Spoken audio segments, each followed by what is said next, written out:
اعوذ باللہ السمیع العلیم من الشیطان الرجیم بسم اللہ الرحمن الرحیم قل بفضل اللہ وبرحمتہ فبذلک فلیفرحوا هو خیر مما یجمعون صدق اللہ مولانا العظیم وصدق رسولہ النبی الکریم۔ نہایت ہی واجب الاحترام بزرگوں، دوستوں، عزیز ساتھیوں، ماہ ربیع الاول کی یہ مبارک ساعتیں اللہ رب العزت نے ایک بار پھر ہمارا مقدر فرمائیں، اور یہ ماہ مقدس اور اس بار کا یوم میلاد مصطفیٰ اس اعتبار سے ممتاز اور منفرد ہے کہ یہ رسول کائنات کا 1500 سالہ یوم ولادت ہے، اور یہ خوش نصیبوں کو نصیب ہوا، یعنی ہر 100 سال کے بعد 1400 سال، جب 14 صدیاں مکمل ہوئی، اب یہ 1500 سالہ ہے، پھر 100 سال کے بعد یہ دن آئے گا۔ اللہ رب العزت کا بے پایاں فضل و احسان ہے کہ اس نے ہمیں رسول کائنات کی 1500 سالہ ولادت کا جشن منانے اور خوشیاں منانے اور ان مبارک ساعتوں سے فیض یاب ہونے کا موقع عطا فرمایا۔ میلاد مصطفیٰ یعنی رسول کائنات کی ولادت کا ذکر کرنا، حضور کے میلاد کو منانا، حضور کی پیدائش کا تذکرہ کرنا،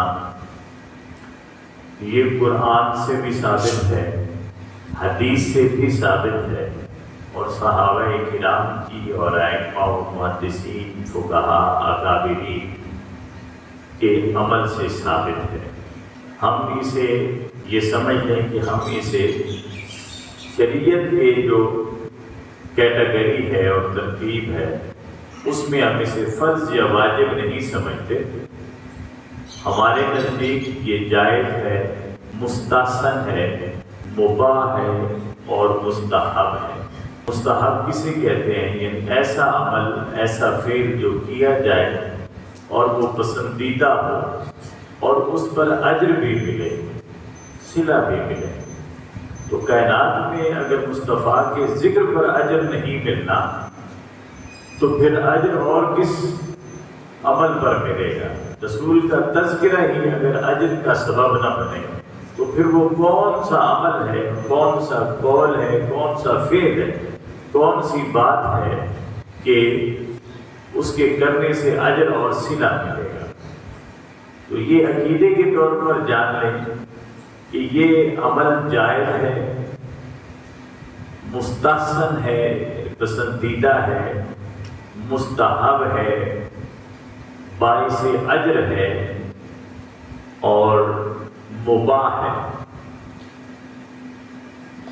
اور اگر اسے حقیقت کی نظر سے دیکھا جائے، یہ تو شریعت کی نظر ہے، حقیقت کی نظر سے دیکھا جائے تو میلاد مصطفیٰ کا تذکرہ کرنا، ذکر کرنا، میلاد مصطفیٰ کسی بھی طریقے سے منانا، جلسے کی صورت میں، جلوس کی صورت میں، روزے کی صورت میں، نوافل کی صورت میں، لنگر کی صورت میں، سبیل کی صورت میں، جھنڈیوں کی صورت میں، جھنڈوں کی صورت میں، لائٹنگ کی صورت میں، کسی بھی صورت میں رسول کائنات کے میلاد کو منانا، اس کا تذکرہ کرنا، اسے یاد کرنا اور یاد کرانا، اگر اسے حقیقت میں سمجھا جائے تو یہ فرض ہے، اور فرض بھی فرض عین ہے۔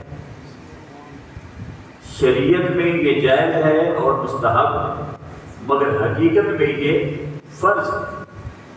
اب اس کی مثال نہ سمجھیں کہ اللہ رب العزت نے قرآن کریم میں کہا وَأَقِیمُوا الصَّلَاةَ، نماز پڑھو، قائم کرو، تو اب نماز ہم پر کیا ہے؟ فرض ہے۔ قرآن کریم میں اللہ رب العزت نے فرمایا وَآتُوا الزَّکَاةَ، زکوٰۃ دو، تو زکوٰۃ کیا ہوگی؟ فرض ہوگی۔ کتب علیکم الصیام، تم پر روزے فرض کر دیے گئے، تو اب روزے ہم پر کیا ہو گئے؟ فرض ہو گئے۔ اسی طرح فرمایا وَأَتِمُّوا الْحَجَّ وَالْعُمْرَةَ، حج اور عمرہ ادا کرو۔ وَلِلَّهِ عَلَى النَّاسِ حِجُّ الْبَيْتِ مَنِ اسْتَطَاعَ إِلَيْهِ سَبِيلًا، جو حج کی استطاعت رکھتا ہے اس پر حج کیا ہے؟ فرض ہے۔ یہ احکام ہے، یہ کیا ہے؟ احکام۔ اب دیکھیے یہ اللہ کی طرف سے جو حکم آ جاتا ہے، یہ رسول کائنات کی طرف سے جو حکم آ جاتا ہے، وہ حکم فرض اور پھر واجب ہو جاتا ہے۔ اور شوافی کے نزدیک واجب بھی فرض ہی ہوتا ہے۔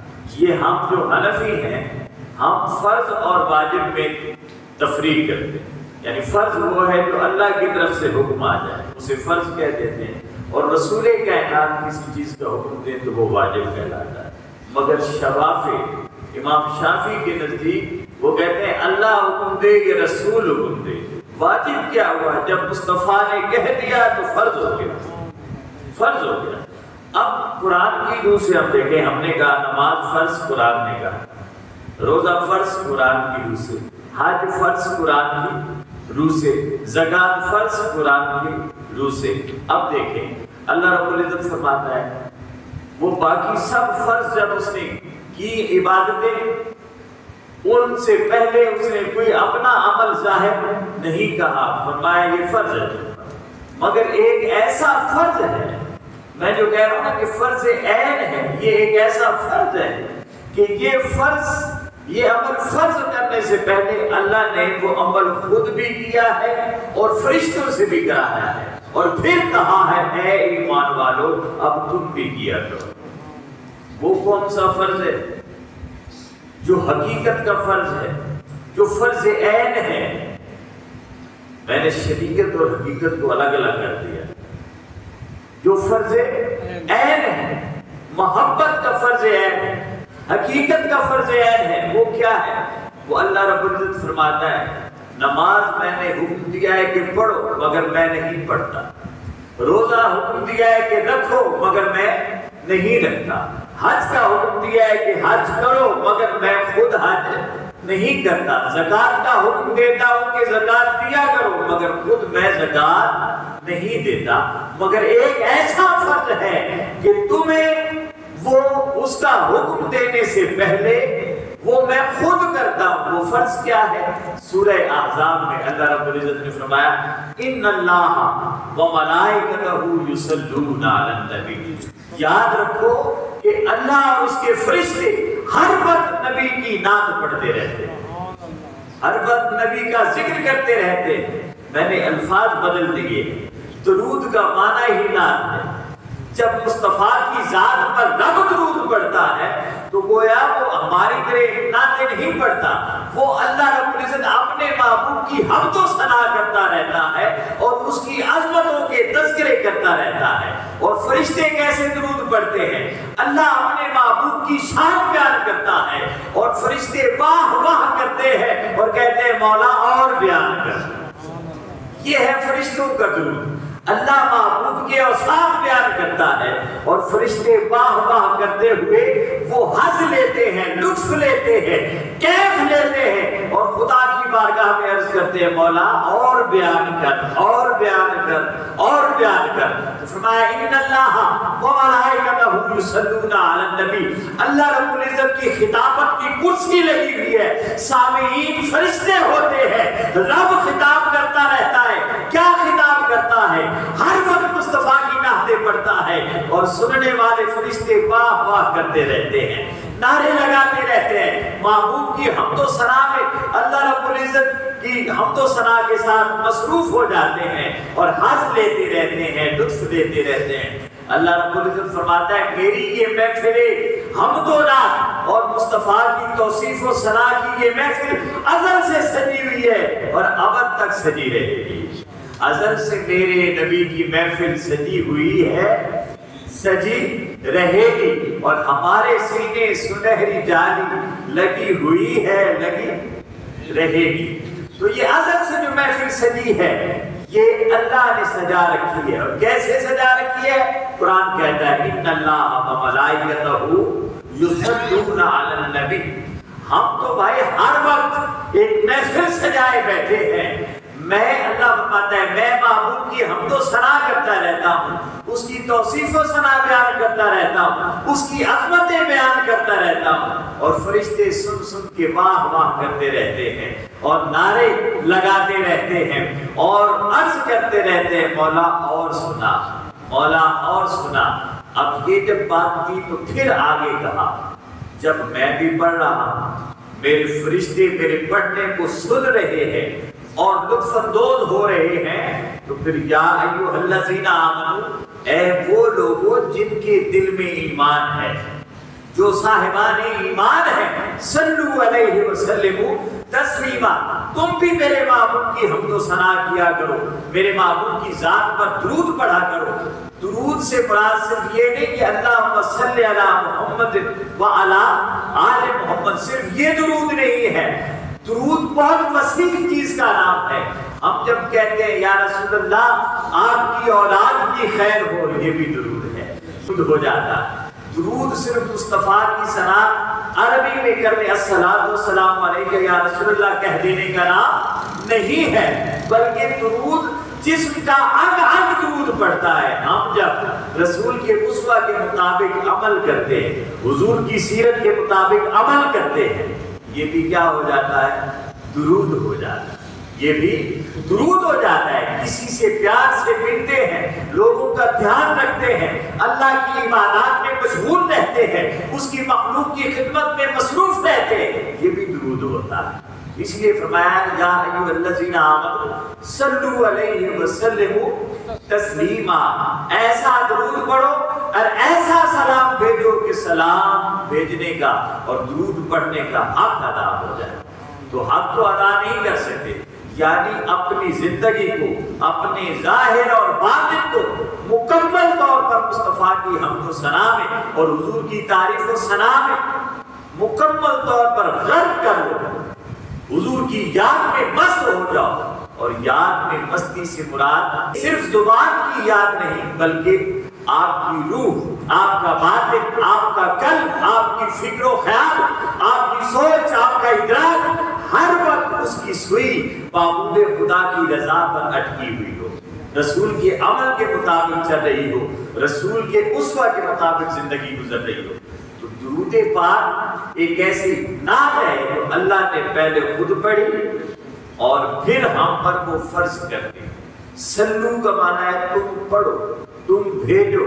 جب اللہ جب کہتا ہے کہ نماز پڑھو تو نماز فرض، درود پڑھو تو درود فرض ہو گیا.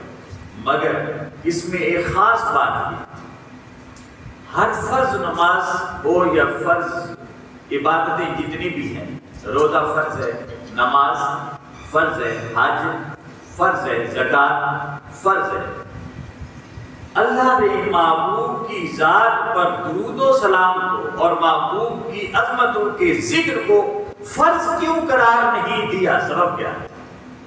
حالانکہ فرض ہے مگر اسے فرض قرار نہیں دیا. سبب کیا ہے؟ اس لیے کہ فرض کا ایک وقت متعین ہے، فرض کا ایک وقت مقرر ہے. ہم نے ظہر کی نماز پڑھی، اگر رہ گئی وقت پر نہیں پڑھی تو کیا ہو گئی؟ قضا ہو گئی. کیا ہو گئی؟ قضا. ایک وقت ہے ظہر کا، عصر کے وقت ظہر نہیں ہوتی، مغرب کے وقت عصر نہیں ہوتی. ایک وقت مقرر ہے، اپنا وقت نکل جائے اس عبادت کا تو وہ عبادت قضا ہو جاتی ہے.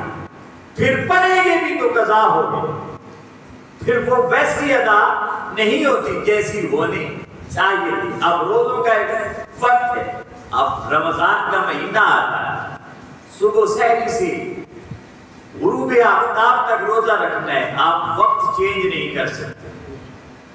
آپ کا روزہ رہ گیا قضا ہو گیا، روزہ قضا. حج کے دن ہیں 9 اور 10 ذوالحج، پورا سال آپ کے پاس پیسے ہوں پڑے، اگر آپ جائیں گے وہاں تو عمرہ کہلائے گا، حج نہیں کہلائے گا. حج کا وقت وہ وقت گزر گیا، حج قضا ہو گیا، صاحب استطاعت تھا حج نہیں کیا قضا ہو گیا، زکات کا ایک وقت ہے وقت پر نہیں ہوئی قضا ہو گئی، قربانی کا ایک وقت ہے 3 دنوں کے اندر اندر نہیں کی قربانی رہ گئی۔ جتنی بھی عبادات ہیں فرض عبادات وقت کے ساتھ متعین ہے اور معین ہے، اس وقت سے آگے پیچھے نہیں پڑھ سکتے۔ آپ یہ نہیں کہہ سکتے کہ میں نے عصر کے وقت کہیں جانا ہے اس لیے نماز عصر کی ابھی ظہر کے وقت پڑھ لیتا، یا میں نے ماہ رمضان میں اپنے مکان بنانے ہیں مصروفیت پڑ جائے کہ میرا دل ہے اس لیے شعبان ہی میں روزے رکھ لیے جائیں، ایسا نہیں ہوتا۔ ایک وقت مقرر ہے، وقت جب گزر جاتا ہے عبادت قضا ہو جاتی ہے۔ اللہ رب العزت نے اپنے محبوب پر درود کو، سلام کو، محبوب کے ذکر کو، محبوب کی عظمتوں کے تذکرے کو فرض ہونے کے باوجود فرض کیوں نہیں قرار دیا؟ اس لیے کہ فرض کا وقت مقرر ہے، اور وقت مقرر ہٹ جائے تو قضا ہو جاتی ہے۔ رب یہ چاہتا ہے کہ اسے ایسا عام کر دو کہ یہ جب بھی پڑھا جائے ادا پڑھا جائے، قضا نہ پڑھا جائے، جب بھی پڑھا جائے ادا پڑھا جائے، قضا نہ پڑھا جائے۔ پھر ایک کیفیت ہے، درود آپ نماز کے لیے آپ کو مصلی بچھانا پڑے گا، اور آپ کو سب درست کرنی پڑے گی، قبلہ کی طرف منہ کرنا پڑے گا۔ اس کی ایک کیفیت ہے، کبھی سجدے میں جائیں گے، کبھی قیام میں ہوں گے، کبھی رکوع میں ہوں گے۔ اگر قیام رہ جائے نماز میں، نماز نہیں ہوتی، سجدہ رہ جائے، سجدہ نماز نہیں ہوتی، رکوع رہ گیا نماز نہیں ہوتی۔ ہر ایک ادا متعین ہے۔ اللہ رب العزت نے اپنے محبوب پر درود کو ان اداؤں کا بھی محتاج نہیں کیا، فرمایا بندے تو جس حال میں بھی جب بھی کہاں بھی پڑے گا ادا ہوگی، قضا نہیں ہوگی۔ یہ اصل فلسفہ ہے اس درود کو سنت بنانے، اس لیے فرض ہونے کے باوجود اسے فرض نہیں کیا، اسے فرض نہیں کیا۔ اور پھر دوسری بات دیکھیں، نماز کس کی سنت ہے؟ رسول کائنات کی سنت۔ روزہ رکھنا کس کی سنت ہے؟ رسول پاک کی سنت۔ حج کس کی سنت ہے؟ رسول کائنات کی سنت ہے۔ زکات کس کی سنت ہے؟ بولیے نا، رسول کائنات کی سنت۔ یہ جتنی بھی عبادات ہیں، یہ جتنے بھی معاملات ہیں، یہ کس کی سنت ہے؟ رسول اکرم صلی اللہ علیہ وآلہ وسلم کی سنت۔ یہ جتنی بھی عبادات ہیں اور جتنے بھی معاملات ہیں، یہ سنت ہے مصطفیٰ کی۔ اور درود پڑھنا کس کی سنت ہے؟ رب کی سنت۔ درود پڑھنا کس کی سنت ہے؟ اللہ کی سنت ہے۔ اب مجھے یہ بتائیں کہ اللہ بڑا ہے یا مصطفیٰ بڑا ہے؟ اللہ بڑا ہے، تو پھر اللہ کی سنت بڑی ہونی چاہیے یا مصطفیٰ کی سنت بڑی ہونی چاہیے؟ بتائیے، اللہ کی سنت بڑی ہے۔ اگر مصطفیٰ کی سنت فرض ہے تو خدا کی سنت تو فرض عین ہونی چاہیے، مگر وہ سنت ہے۔ تو سنت کیوں ہے؟ فقط اس لیے ہے کہ جب پڑھو، جس زبان میں پڑھو، جس حال میں پڑھو، جس کیفیت میں پڑھو، جس انداز سے پڑھو، جلوت میں پڑھو کہ خلوت میں پڑھو، رات کو پڑھو کہ دن کو پڑھو، تنہائیوں میں پڑھو کہ محفلوں میں پڑھو، بیٹھ کر پڑھو کہ کھڑے ہو کر پڑھو، جس بھی حال میں پڑھو گے وہ ادا ہو جائے گی، قضا نہیں ہوگی۔ یہ حکمت ہے نعت کو فرض نہ کرنے میں، درود کو فرض نہ کرنے میں یہ حکمت ہے کہ میرے محبوب کا تذکرہ ایک ایسی عبادت ہے، محبوب کی نعت، محبوب کا ذکر خیر ایک ایسی عبادت ہے کہ اللہ رب العزت کو اس کا قضا ہونا گوارا نہیں، اس کا قضا ہونا گوارا نہیں ہے۔ ہم اور سمجھ بیٹھے، ہم یہ سمجھ بیٹھے ہیں کہ نماز فرض ہے، درود پڑھا نہ پڑھا۔ ہم یہ سمجھ بیٹھے ہیں کہ حج پہ حج کرنا فرض ہے، درود پڑھا نہ پڑھا، اور پھر درود کو بھی ہم نے خاص درود تک متعین کر دیا اور مقید کر دیا۔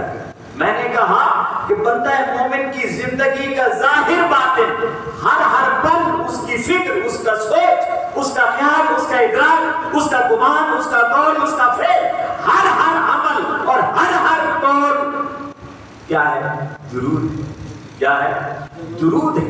تو اب ہم نے درود یہ سمجھ لیا کہ بس ایک تسبیح پر 100 دانے پڑھنے اور اللہم صلی علی محمد وعلی آل محمد پڑھنا ہے اور یہ درود ہو جائے۔ یہ درود ہے، یہ درود ہے، مگر یہ زبان کا درود ہے۔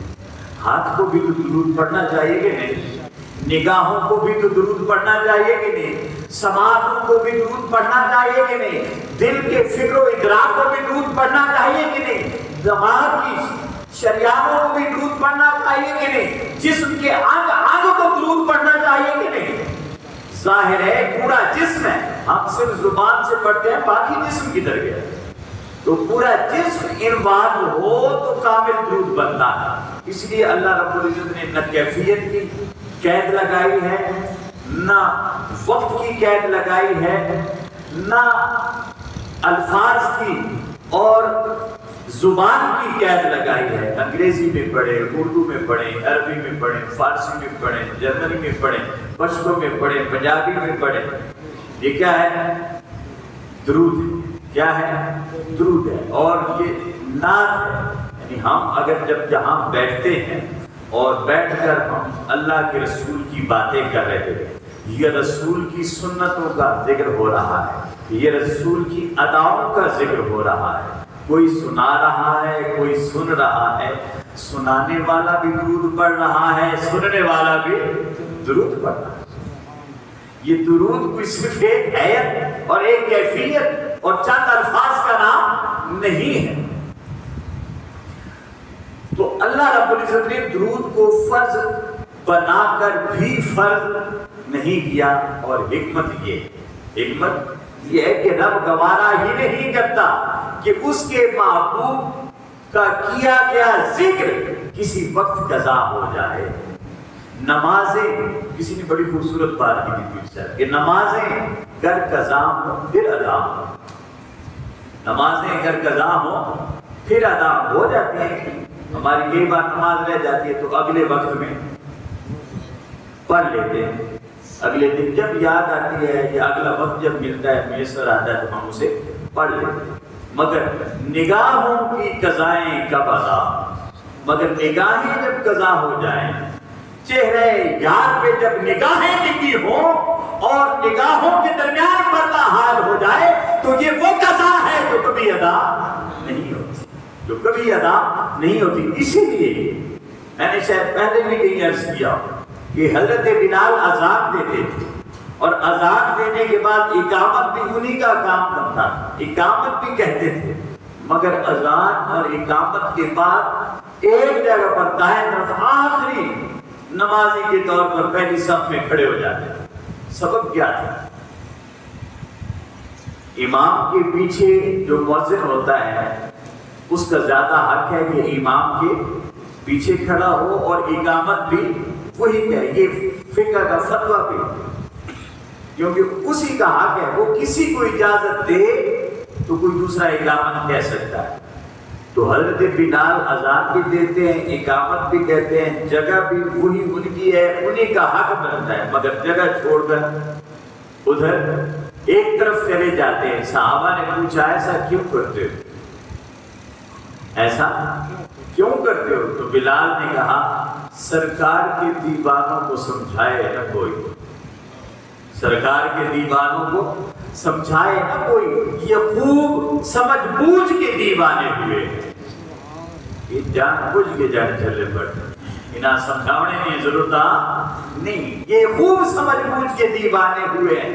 کیا وجہ ہے؟ تو اقبال نے اس بات کو بڑے خوبصورت انداز میں بیان کیا، اس حدیث کا ترجمہ کیا، بلال کی باتوں کو ترجمہ کیا۔ وہ کہتے ہیں اذان ازل سے تیرے عشق کا ترانہ بنی، اذان ازل سے تیرے عشق کا ترانہ بنی۔ اگر بلال حبشی عشق میں ڈوب کر اذان نہ دیتے تو وہ اذان آج نہ ہوتی، اور وہ عشق میں کیسے ڈوبتے تھے کہ نگاہیں سرور کائنات کے چہرے انور پر ہوا کرتی تھی اور کہا کرتے تھے اللہ اکبر اللہ اکبر، اذان دیتے ہوئے بھی اور اقامت پڑھتے ہوئے بھی دونوں صورتوں میں بلال چہرے مصطفیٰ کو دیکھا کرتے تھے اور کہتے تھے اللہ اکبر۔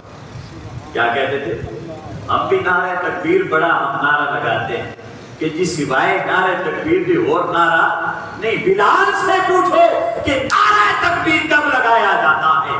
ارے جب مصطفیٰ کا چہرہ انور سامنے ہو تو اللہ اکبر کہا جاتا ہے، یوں ہی نعرہ تکبیر نہیں لگا کرتے۔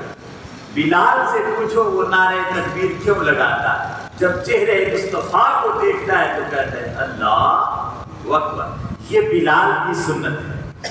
مصطفیٰ کی سنت بھی بتا دو، مصطفیٰ کی سنت آقا اللہ اکبر کب کہتے ہیں؟ بڑی محبت بھری بات ہے۔ بلال اللہ اکبر تب کہتا ہے جب اسے چہرہ مصطفیٰ نظر آتا ہے۔ اور مصطفیٰ اللہ اکبر کب کہتے ہیں؟ مسجد نبوی میں صحابہ کرام موجود ہیں اور اتنے میں ایک گدھا آتا ہے، وہ کہتا ہے میں مسافر ہوں، میری مدد کرو۔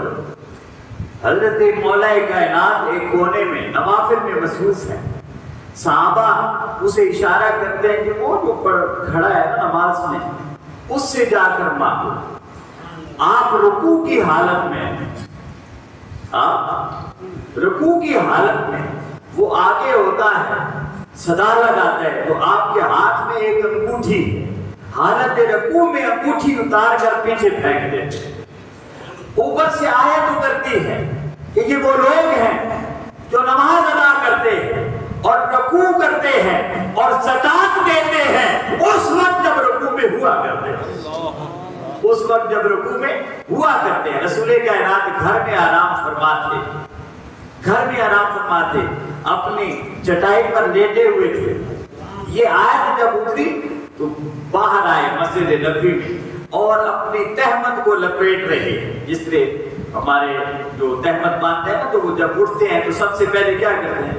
اپنا تہمت ذرا سنبھالتے ہیں۔ تو تہمت کو سنبھالتے ہوئے حضور دوڑتے ہوئے آ رہے ہیں کہ مجھے بتاؤ ایک بھکاری ابھی صدا لگائے ہوئے تھا اور وہ کچھ مانگ رہا تھا، اسے کسی نے دیا کہ نہ دیا؟ صحابہ نے عرض کیا ہاں مولا یا رسول اللہ دیا ہے۔ فرمایا کس نے دیا ہے؟ کہا علی نے دیا ہے۔ علی کی طرف دیکھا تو علی حالت نماز میں تھے اور جب حالت نماز میں علی کو دیکھا تو آیت پڑھی جو قرآن لے کر جبریل لے کر آیا تھا اور فرمایا اللہ اکبر۔ یہ سنت اللہ اکبر مصطفیٰ کی سنت تب بنتی ہے جب وہ علی کو دیکھتے۔ بلال کی سنت یہ ہے کہ مصطفیٰ کو دیکھے تو اللہ اکبر نعرہ تکبیر، اور مصطفیٰ کی سنت یہ ہے کہ علی کی شان کے تذکرے جب آسمانوں پر ہوتے ہیں اور ان کی خبر زمین پر پہنچتی ہے تو اسے اپنی نگاہوں سے دیکھ کر کہتے ہیں اللہ اکبر۔ یہ یوں ہی نعرہ تکبیر نہیں ہوتا۔ لوگ بیچارے رٹ لگاتے ہیں کہ نعرہ تکبیر کے علاوہ کوئی نعرہ نہیں ہونا چاہیے۔ اللہ اکبر صرف نعرہ تکبیر ہی ہے، ہاں بھائی صرف نعرہ تکبیر ہے، مگر اس کی تدبیر تو سمجھو نا۔ بلال سے پوچھو کیوں لگاتا ہے جب مصطفیٰ کو دیکھتا ہے؟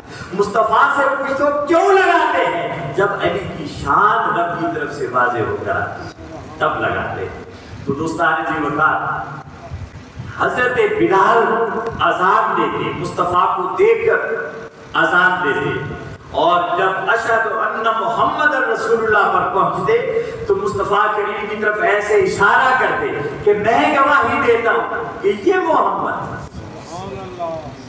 میں گواہی دیتا ہوں کہ یہ محمد اللہ کے رسول ہے۔ اور جب مکہ فتح ہوا پر حضرت بلال اذان دینے لگے، خانہ کعبہ کی چھت پر چڑھ کر اذان دینے لگے تو رسول کائنات اپنی کسوہ اونٹنی پر سوار تھے، وہ لوگوں کو گفتگو کر رہے تھے اور کبھی ادھر جاتے کبھی ادھر جاتے، جدھر رسول کائنات جاتے بلال کا چہرہ ادھر ہو جاتا۔ ہم اذان دیتے ہیں خانہ کعبہ کی طرف منہ کر کے، حضرت بلال خانہ کعبہ کی چھت پر اذان دے رہے ہیں مصطفیٰ کی طرف۔ اور حضور تو چلتے پھرتے آ رہے ہیں، اس لیے بلال بھی دیکھ کر ادھر جاتے ہیں، بلال ادھر کہتا ہے اللہ اکبر، حضور چلتے چلتے اپنی اونٹنی پر سوار ہیں، ادھر جاتے ہیں، بلال کا منہ ادھر ہو جاتا ہے، کہتے ہیں اللہ اکبر، اور جدھر تدھر رسول کائنات کی سواری رسول کائنات کو لیے بھیجتی ہے، بلال کی نگاہیں ادھر ادھر چلتی ہیں اور اللہ اکبر کی صدائیں آتی ہیں، اور پھر اشارہ کرتے ہیں شہادت کی انگلی سے، اشہد ان محمد رسول اللہ، میں گواہی دیتا ہوں کہ یہ محمد اللہ کے رسول ہیں۔ تو اقبال نے جب یہ سارا منظر دیکھا، اس نے بڑی خوبصورت بات کی کہ اذان ازل سے تیرے عشق کا ترانہ ہے، کہ بلال یہ اذان نہ ہوتی اگر تیرا عشق اس طرح والہانہ مصطفیٰ کے ساتھ نہ ہوتا، تو گویا یہ اذان بھی نہ ہوتی، اذان ازل سے تیرے عشق کا ترانہ بنی، نماز اس کے نظارے کا ایک بہانہ بنی۔ نماز پڑھ رہے ہیں اور ادھر کھڑے، بلال سے پوچھا ادھر کیوں کھڑے ہو جاتے ہو؟ وہ کہنے لگے ہم جان بوجھ کر کھڑے ہوتے ہیں۔ کیوں کھڑے ہوتے ہو؟ اس لیے کہ جب تکبیر تحریمہ کر کے خدا کی بارگاہ میں کھڑا ہوتا ہوں، بارگاہ خدا کی ہوتی ہے، زیارت مصطفیٰ کی ہوتی ہے، زیارت مصطفیٰ کی ہوتی ہے، تو وہ وہیں سے چہرہ رسول کائنات کی طرف کر لیتے تھے اور دیکھتے رہتے تھے اور اس کی بارگاہ میں کھڑے ہوتے، کیونکہ وہ جانتے ہیں کہ بارگاہ مصطفیٰ کی ہو کہ خدا کی ہو، ایک ہی بارگاہ ہے۔ تو اذان ازل سے میرے عشق کا ترانہ بنی، نماز اس کے نظارے کا ایک بہانہ بنی، ادائے دید، اب نماز میں ہاتھ باندھتے ہیں آئی جی کے ساتھ، ایسے آئی جی کے ساتھ محب محبوب کی زیارت کر رہا ہوں، ادائے دید سراپا نیاز تھی تیری، ادائے دید سراپا نیاز تھی تیری، کسی کو دیکھتے رہنا نماز تھی تیری۔ یہ صحابہ کی نماز ہوتی تھی، یہ صحابہ کی نماز ہوتی تھی۔ تو یہ نماز ہے، نماز کے اوقات اور عبادات کے اوقات متعین ہیں، مگر درود کے اوقات متعین نہیں ہیں۔ کیوں؟ کہ رب نہیں چاہتا کہ یہ قضا ہو جائے، رب یہ نہیں چاہتا کہ یہ قضا ہو جائے۔ تو دوستان جی وقار، یہ ماہ میلاد مصطفیٰ یوں تو بندہ مومن کی زندگی کا لمحہ لمحہ میلاد ہے، اگر وہ اسوہ رسول کے مطابق زندگی گزارا۔ میں بار بار یہ بات کہتا ہوں، پہلے بھی کہتا ہوں، آج بھی کہہ رہا ہوں، یہ لمحہ میلاد میں ہے بندہ جب وہ اسوہ رسول کائنات کے مطابق زندگی گزار رہا ہوتا ہے۔ حضرت امام محمد بڑے خوبصورت ہوا کرتے تھے، امام اعظم ابو حنیفہ کے شاگرد تھے، اور حضرت امام اعظم نے ہمیشہ برقع پہنا کر رکھے تھے تاکہ استاد سمیت انہیں کوئی دیکھ نہ سکے۔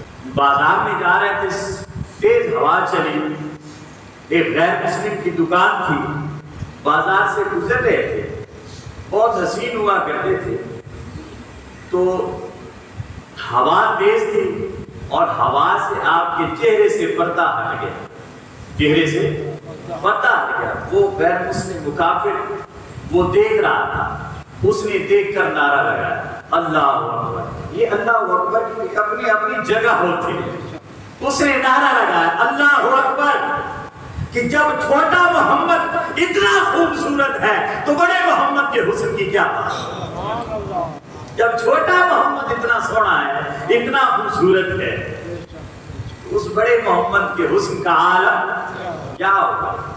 اس کے حسن کا عالم کیا ہوگا؟ وہ کمال حسن حضور ہے کہ گمان نقص جہاں نہیں، یہی پھول خار سے دور ہے، یہی شمع ہے کہ دھواں نہیں۔ جب اتنا خوبصورت ہے چھوٹا محمد تو بڑے محمد کے حسن کی عالم کیا ہوگا؟ تو میں جو کہہ رہا ہوں کہ بندہ مومن کا ہر لمحہ میلاد ہے، کہ جب کوئی غیر مسلم دیکھے بندہ مومن کو تو وہ کہے جب امتی ایسا ہے تو اس امت کا نبی کیسا ہے؟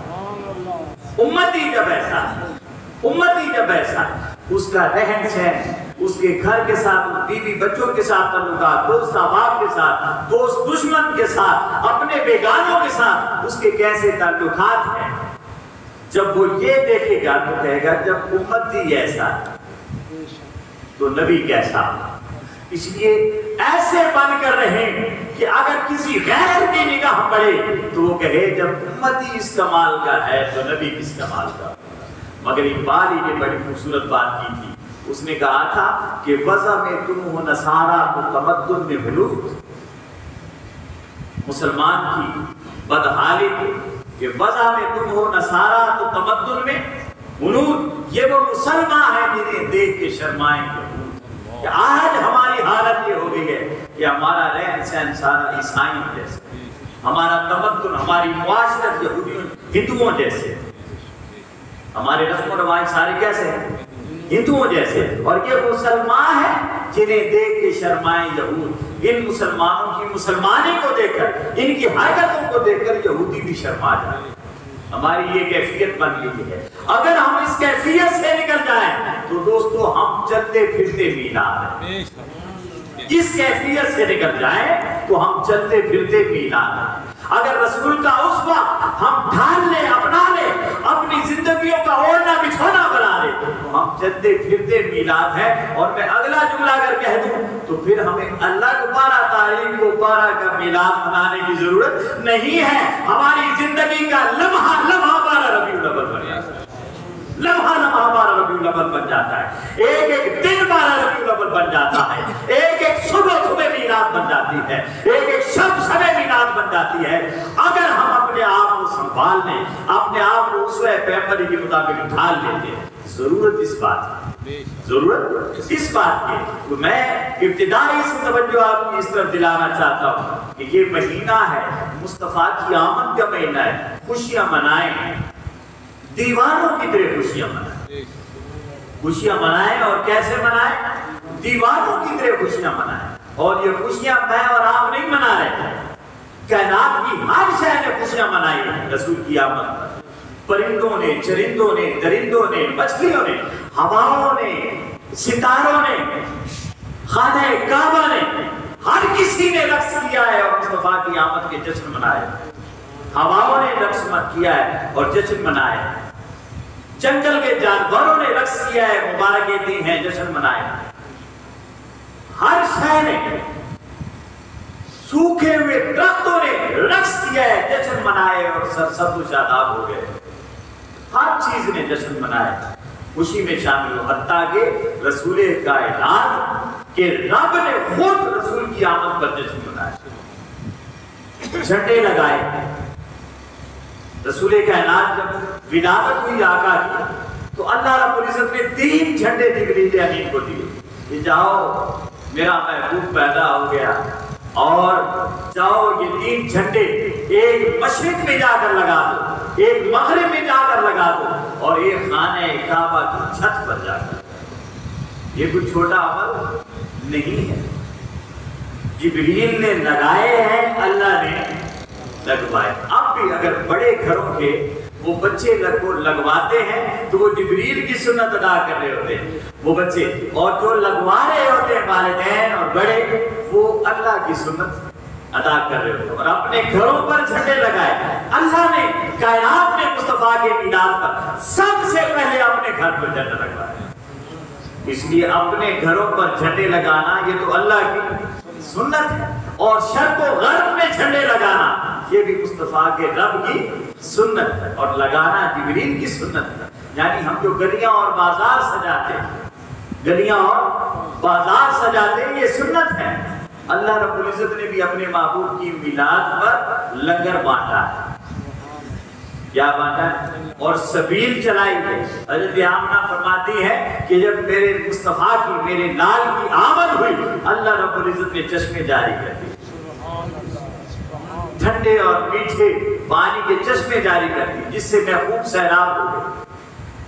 پھر حدیث میں آتا ہے کہ اللہ رب العزت نے کیا لنگر بانٹا. ہم تو اپنی حیثیت کے مطابق بانٹتے ہیں, دال چاول حلوہ جو ہو, کوئی مٹھائیاں ہوتی ہیں. اللہ رب العزت نے کائنات کی ماؤں کو پورا سال بیٹوں کا لنگر عطا کیا, پورا سال بیٹوں کا لنگر عطا کیا. اس سے بڑا پورا سال جشن مناتا ہے اللہ, پورا سال جشن مناتا ہے. اور اتنی خوشی ہوئی اللہ رب العزت کو محبوب کے آنے کی, حالانکہ بھیج وہ خود رہا ہے, بھیج وہ خود رہا ہے، مگر خوش اتنا ہے کہ کہیں بھی دھرتی پر کوئی خشک درخت کھڑا تھا اللہ نے اسے بھی سد و شدا کہ آج تو کیوں سوکھا ہوا ہے، تو کیوں سڑا جلا ہوا ہے، تو بھی سبز ہو جا، میرا محبوب آ گیا۔ اور اس سال کو، جس سال حضور پیدا ہوئے، سال کو کہتے ہیں سنت البہجت، سنت الفتح والاتحاد، فتح و کامیابی کا، سرسبزی و شادابی کا سال۔ خشک درخت پہ سایہ دار بھی ہو گئے، پھل دار بھی ہو گئے۔ سمندر کی مچھلیوں نے، حدیث میں آتا ہے، موضوع میں آگے کی طرف چلا گیا ہوں، پیچھے بات ہماری رہ گئی۔ سمندر کی مچھلیوں نے ایک دوسرے کو مبارک دی کہ آج کائنات میں رسول کائنات تشریف لائے۔ حضرت فاطمہ بنت عبداللہ خانہ کعبہ کا طواف کر رہی تھی، وہ فرماتے ہیں اچانک اتنی روشنی ہو گئی کہ میں حیران ہو گئی، اتنی روشنی کیوں ہے؟ جب آسمان کی طرف دیکھا تو ستارے اتنے قریب آ چکے تھے کہ میں ڈر گئی کہ کہیں یہ میرے اوپر نہ آ جائے، اتنے نیچے اتر آئے۔ پھر تھوڑی دیر کے بعد خبر آئی کہ آمنہ کا لال پیدا ہوا۔ حضرت عبد المطلب خانہ کعبہ کا طواف کر رہے تھے، خانہ کعبہ کا طواف۔ یہ احادیث کی صورت میں پھر انشاءاللہ اگلے جمعہ پر یا کسی وقت میں پوری حدیث سناؤں گا، اب میں صرف مفہوماً عرض کر رہا ہوں۔ تو حضرت عبد المطلب فرماتے ہیں کہ میں طواف کر رہا تھا، اچانک میں نے دیکھا کہ خانہ کعبہ رقص کر رہا، اور میں نے پھر سنا کہیں سے آواز آ رہی تھی۔ جب غور کیا تو وہ کسی انسان کی آواز نہیں تھی، خانہ کعبہ نعرے لگا اور کہہ رہا تھا کہ لوگوں سن لو، مجھے بتوں سے آزاد کروانے والا آ گیا، بتوں سے آزاد کروانے والا آ گیا۔ تو ایک خانہ کعبہ ایک گھر ہے، پتھر کا بنا ہوا گھر ہے، وہ خوش ہو رہا ہے کہ مجھے بتوں سے آزاد کروانے والا آ گیا۔ تو ہے نادان بندہ مومن کہ صرف جشن تو منائے مگر اپنے من کو بتوں سے پاک نہ کرے۔ یہ کیسا مومن؟ اپنے من کو پاک کرے ان بتوں سے، اپنے فکر و شعور کو پاک کرے ان بتوں سے۔ ہر وہ بت جو اللہ کی اور اس کے محبوب کی محبت کی راہ میں رکاوٹ بنتا ہے، اس بت کو پاش کر دے اور پھر جشن منائیں کہ اللہ رب العزت نے وہ محبوب بھیج دیا ہے جس نے ظاہر و باطن کے ہر بت کو توڑ کر رکھ دیا، ہر بت کو توڑ کر رکھ دیا۔ تو خانہ کعبہ رقص کرنے لگا، ہوائیں ایک دوسرے کو مبارک دینے لگی۔ حدیث میں آتا ہے مشرق کی ہوائیں مغرب کی طرف دوڑی اور مغرب کی ہوائیں مشرق کی طرف دوڑی اور ایک دوسرے کے گلے ملنے لگی اور مصطفیٰ کی آمد کے تذکرے کرنے لگی اور آمد مصطفیٰ کے نعرے لگائے۔ رسول کائنات کی ولادت جب ہوئی، مگر ہم جو مومن ہیں ہمارا کام فقط رقص سے مکمل نہیں ہوتا، ہمارا کام فقط لائٹنگ تک مکمل نہیں ہوتا، ہمارا کام فقط جھنڈے پر آ کر ختم ہماری محبت نہیں ہونی چاہیے، فقط جھنڈیوں پر آ کر ہماری محبت ختم نہیں ہونی چاہیے، اور فقط جھنڈوں پر آ کر اور لائٹنگ پر چراغوں پر آ کر ہماری محبت ختم ہونی نہیں چاہیے۔ اس پر تو پیسے لگتے، رسول کا اسوہ بنانے میں پیسے نہیں لگتے۔ کوئی پوچھتا ہے نا کہ طے کون یار لائٹنگ کی یا پیسے کو، تو ایک وہ لائٹ بھی ہے جو اندر جلتی ہے، رسول کی محبت کی لائٹ، رسول کے عشق کی لائٹ، اور وہ ایسے لائٹ ہے جب وہ جلتی ہے تو وہ صرف من میں نہیں، وہ تن کو بھی روشن کرتی ہے۔ قرآن کہتا ہے کہ جب ایسے لوگ چلتے ہیں تو ان کے آگے بھی نور ہوتا ہے، ان کے پیچھے بھی نور ہوتا ہے، ان کے دائیں بھی نور ہوتا ہے، بائیں بھی نور ہوتا ہے، کیونکہ ان کے دل میں نور ہوتا ہے۔ ان کی لائٹیں اندر جل رہی ہوتی ہیں تو وہ ہر طرف سے، چھ اطراف سے، اوپر نیچے سے، ہر طرف سے وہ منور اور روشن نظر آتے ہیں، ہر طرف نور ہوتا ہے۔ وہ بولیں تو نور، وہ دیکھیں تو نور، وہ سوچیں تو نور، وہ بیٹھیں تو نور، وہ چلیں تو نور، وہ کوئی ادا کریں، کہیں دیکھیں، کچھ کریں، کچھ کہیں، ہر عمل نور بن جاتا ہے، ہر ادا نور بن جاتی ہے۔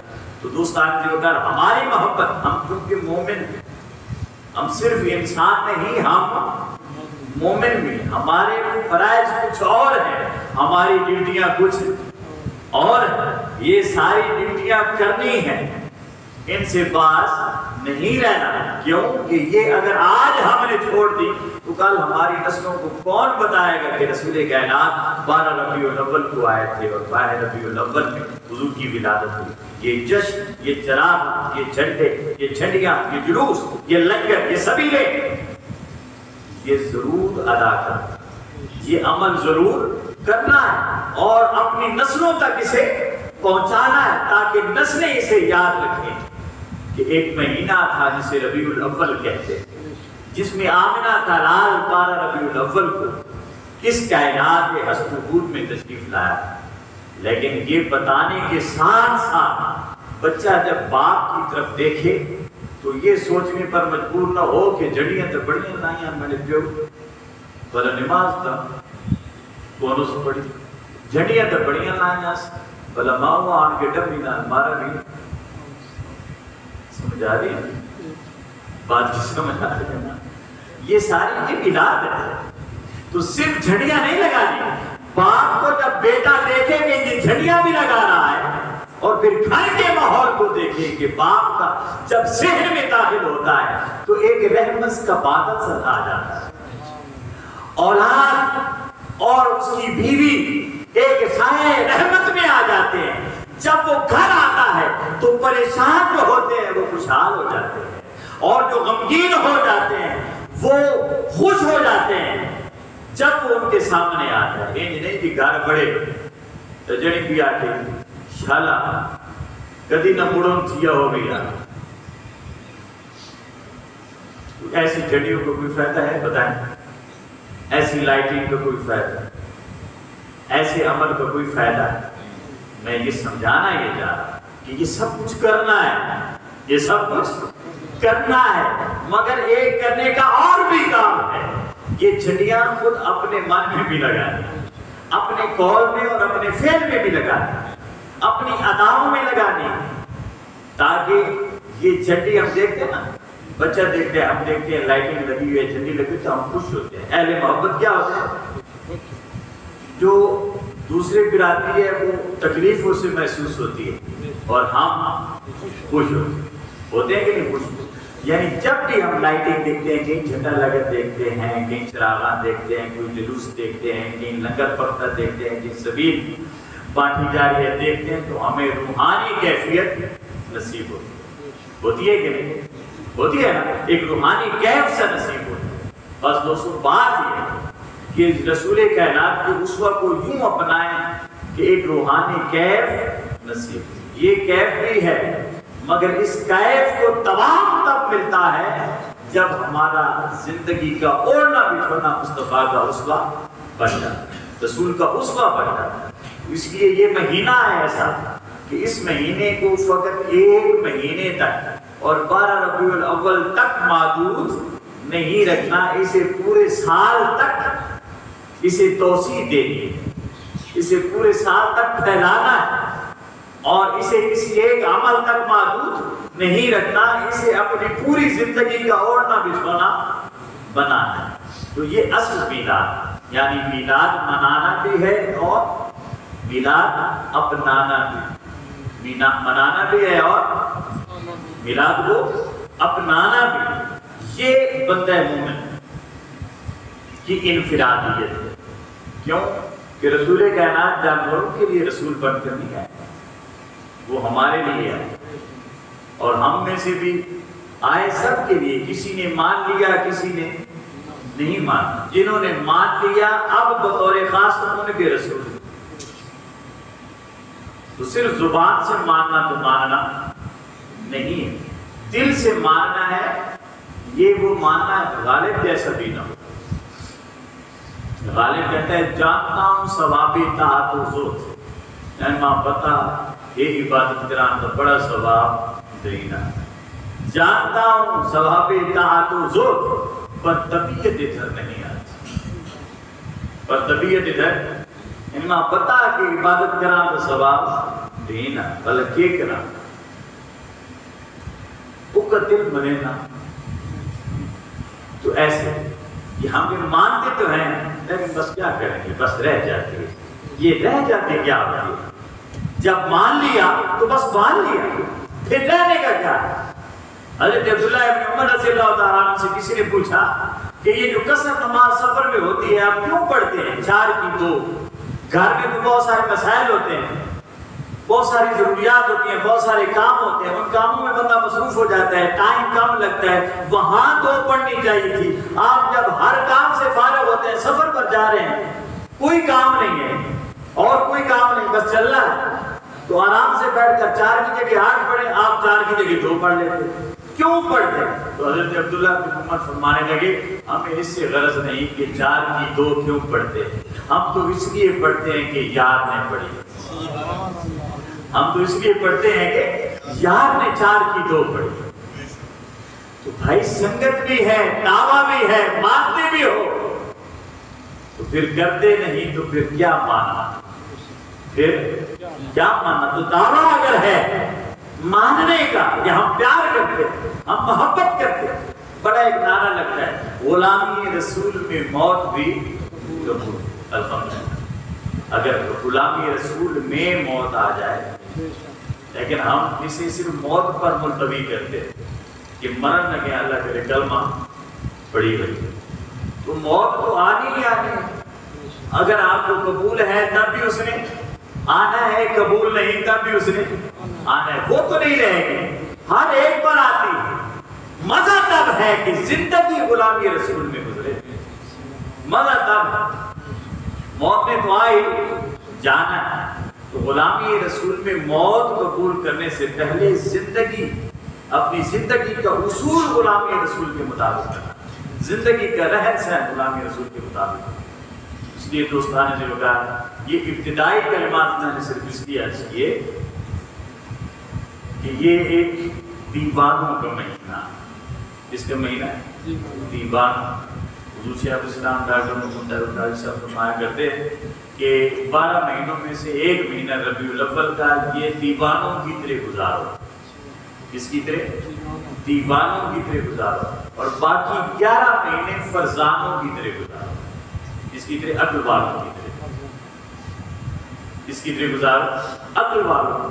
تو عقل والے کبھی پھسلا نہیں کرتے، عقل والے کبھی محبوب سے دور ہوا نہیں، اور جو معبود کے جتنے قریب ہو جاتے ہیں دراصل وہی عقل والے کہلاتے ہیں، جنہیں ہم جھلا کہتے ہیں۔ کیا کہتے ہیں؟